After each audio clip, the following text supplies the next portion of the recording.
Assalamualaikum warahmatullahi wabarakatuh. Kedudukan dan peran pemerintah daerah. Presented by kelompok 3. Terdiri atas Afifah Hayuning Tias, Anis Nurul Kaunain, Arya Nafis, Maghfirah Izani, dan Finadia Rafifah. Pendahuluan. Menurut UU Nomor 32 Tahun 2004, pemerintah daerah adalah penyelenggaraan urusan pemerintah daerah dan DPRD menurut asas otonomi dan tugas pembantuan dengan prinsip otonomi seluas-luasnya. Pemerintah daerah mencakup gubernur, bupati, atau wali kota. Tugas pembantuan atau Medebiwain adalah keikutsertaan pemerintah daerah untuk melaksanakan urusan pemerintah yang kewenangannya lebih luas dan lebih tinggi di daerah tersebut. Kewajiban dan hak pemerintah daerah. Kewajiban pemerintah daerah diatur dalam Pasal 2 UU Nomor 32 Tahun 2004 tentang pemerintahan daerah. Beberapa kewajibannya adalah sebagai berikut. Yang pertama, meningkatkan kualitas kehidupan masyarakat, mengembangkan kehidupan demokrasi, meningkatkan pelayanan dasar pendidikan, menyediakan fasilitas pelayanan kesehatan, mengembangkan sistem jaminan sosial, dan mengelola administrasi kependudukan. Hak pemerintah daerah. Hak pemerintah daerah diatur dalam Pasal 21 sebagai berikut. Yang pertama, mengatur dan mengurus sendiri urusan pemerintahannya. Yang kedua, memilih pimpinan daerah. Yang ketiga, mengelola aparatur daerah dan kekayaan daerah. Yang keempat, memungut pajak daerah dan retribusi daerah. Yang kelima, mendapatkan bagi hasil dari pengelolaan SDA dan sumber daya lainnya yang ada di daerah. Dan yang terakhir, mendapatkan sumber-sumber pendapatan lain yang sah. Satuan-satuan pemerintah daerah. Satuan-satuan pemerintah daerah diatur dalam Undang-Undang Dasar Negara Republik Indonesia tahun 1945 Pasal 18B ayat 1 menyatakan bahwa negara mengakui dan menghormati satuan-satuan pemerintah daerah yang bersifat khusus atau bersifat istimewa yang diatur dengan undang-undang. Satuan-satuan pemerintah daerah yang bersifat khusus adalah daerah yang diberi otonomi khusus, yaitu daerah khusus Ibu Kota Jakarta dan Provinsi Papua. Sedangkan daerah istimewa adalah daerah istimewa Aceh dan daerah istimewa Yogyakarta. Perangkat daerah sebagai pelaksana otonomi daerah. A. Sekretariat daerah. Tugasnya adalah membantu kepala daerah dalam menyusun kebijakan dan mengkoordinasikan dinas daerah dan lembaga teknis daerah. B. Sekretariat DPRD adalah unsur pelayanan administrasi dan pemberian dukungan terhadap tugas dan fungsi DPRD.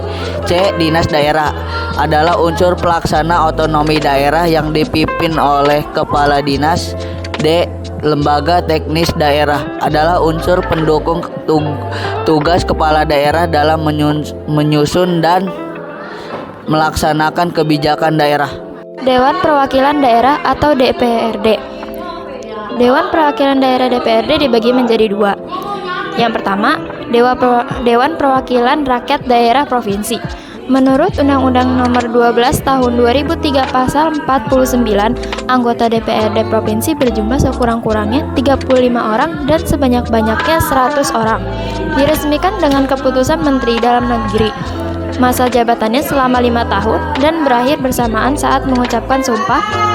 Fungsi DPRD Provinsi yaitu legislasi, anggaran, dan pengawasan. Yang kedua, Dewan Perwakilan Rakyat Daerah Kabupaten atau Kota. Menurut Undang-Undang Nomor 12 Tahun 2003 Pasal 50, anggota DPRD Kabupaten atau Kota berjumlah sekurang-kurangnya 20 orang dan sebanyak-banyaknya 45 orang dan diresmikan berdasarkan keputusan gubernur. Masa jabatannya selama 5 tahun dan berakhir bersamaan ketika mengucapkan sumpah. DPRD Kabupaten atau Kota mempunyai 3 fungsi yaitu legislasi, anggaran, dan pengawasan. Proses pemilihan kepala daerah. Pemilihan kepala daerah pilkada adalah rekrutmen politik berupa penyeleksian rakyat terhadap tokoh-tokoh yang mencalonkan diri sebagai kepala daerah. Diselenggarakan oleh Komisi Pemilihan Umum Daerah (KPUD) yang bertanggung jawab kepada DPRD. Pilkada dilaksanakan dengan 2 tahap, yaitu 1 tahap persiapan, 2 tahap pelaksanaan. Peraturan daerah Perda adalah peraturan perundang-undangan yang dibentuk oleh DPRD dengan persetujuan kepala daerah. Perda meliputi 1. Perda provinsi dibuat oleh DPRD provinsi bersama dengan gubernur. 2. Perda kabupaten atau kota dibuat oleh DPRD kabupaten atau kota bersama bupati atau wali kota. 3. Perda atau peraturan yang setingkat dibuat oleh Badan Perwakilan Dewa bersama kepala desa. Keuangan daerah. Keuangan pemerintah daerah mencakup sumber penerimaan atau pendapatan daerah dan pembelanjaan daerah. Yang pertama, sumber penerimaan daerah. Yang A. Pendapatan asli daerah diperoleh dari pungutan-pungutan daerah atau pajak, retribusi, dan keuntungan perusahaan daerah. Yang B. Dana perimbangan. Dana yang dialokasikan dalam APBN untuk daerah. Dana dibagi menjadi 3. Dana bagi hasil, dana alokasi umum, dana alokasi khusus. Yang C. Pinjaman daerah. Dan D. Penerimaan lain-lain yang sah. Belanjaan daerah. Jenis pembelanjaan daerah terdiri atas 2, yaitu yang pertama, belanja rutin. Belanja rutin adalah pengeluaran yang secara rutin dibelanjakan oleh pemerintah daerah, seperti gaji pegawai, pemeliharaan, dan perjalanan dinas. Yang kedua adalah belanja pembangunan. Belanja pembangunan adalah pengeluaran pemerintah untuk tujuan pembangunan nasional dalam satu periode anggaran. Contohnya adalah jembatan, jalan raya, gedung sekolah, dan rumah sakit. Sekian presentasi dari kami. Semoga dapat menambah pengetahuan kalian. Assalamualaikum warahmatullahi wabarakatuh.